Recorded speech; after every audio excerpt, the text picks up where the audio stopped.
अयोध्या में भी बारिश के बाद सरयू का जलस्तर तेजी से बढ़ा है। हालांकि बाढ़ से निपटने के लिए पहले से ही प्रशासन ने खास तैयारियां कर रखी थी। निचले इलाकों को खाली करा लिया गया। जल पुलिस और एसडीआरएफ के जवान निगरानी घाटों पर करते हुए दिखे। सरयू का पानी खतरे के निशान को पार करके अब निचले इलाकों में प्रवेश कर गया है। स्नान घाटों से लेकर सरयू के नौका विहार पर भी प्रतिबंध लगा दिया गया है।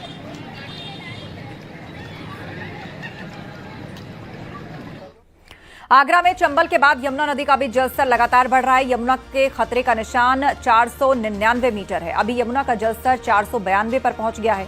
आने वाले समय में यमुना नदी का जलस्तर और बढ़ सकता है, जिसके बाद प्रशासन ने अलर्ट जारी किया। प्रशासन ने यमुना ही नहीं बल्कि आसपास बाढ़ चौकियों को अलर्ट रहने को कहा है। साथ ही आसपास रहने वाले लोगों को सावधानी बरतने की भी बात कही है।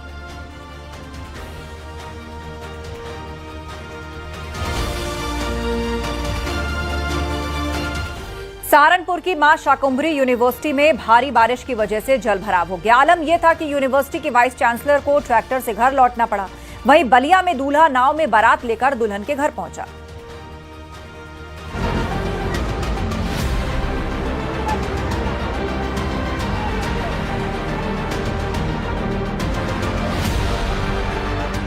पहाड़ों पर भारी बारिश तबाही मचा रही है, तो वहीं मैदानों में भी सैलाब सितम ढा रहा है।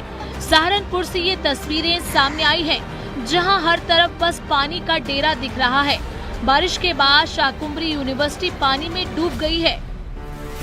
पानी कमरों में प्रवेश कर गया। टेबल कुर्सी सब पानी के आगोश में है। यूनिवर्सिटी के कुलपति आवास में करीब 1 फीट तक पानी भर गया, जिससे वहां रुकना भी मुश्किल हो गया। जल निकासी की व्यवस्था न होने की वजह से पानी परिसर के अंदर ही जमा हो गया है और इससे यूनिवर्सिटी प्रशासन को भारी दिक्कतों का सामना करना पड़ रहा है। कई दिन से तेज बारिश के बाद ये नतीजा है। हैरत की बात तो ये रही कि यूनिवर्सिटी की वाइस चांसलर को ट्रैक्टर से घर लौटना पड़ा, जिसकी तस्वीरें सोशल मीडिया पर भी खूब वायरल हो रही हैं। बारिश की वजह से परिसर में बनी नई बिल्डिंग और सड़कों के आसपास जलभराव हो गया। कुलपति और कुल सचिव के आवास के सामने घुटनों तक पानी भरा हुआ है। इससे परिसर में आवाजाही पूरी तरह रुक गई है। ये पहली बार नहीं जब यूनिवर्सिटी का परिसर जलमग्न हुआ है। इस साल पहले भी भारी बारिश के बाद कुलपति आवास के आसपास जल जमाव हो गया था।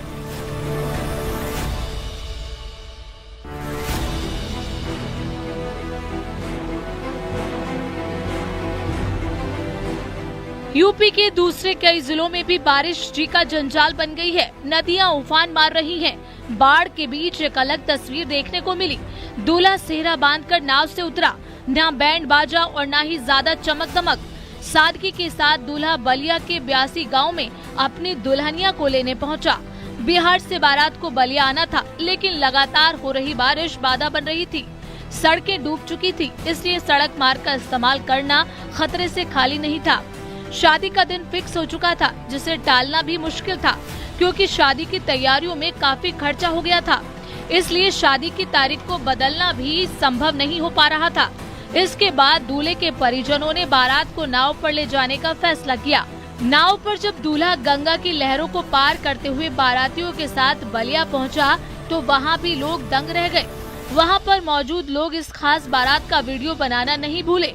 वहीं दूल्हे के पिता का कहना था कि गंगा जी के आशीर्वाद की वजह से शादी यादगार बन गई।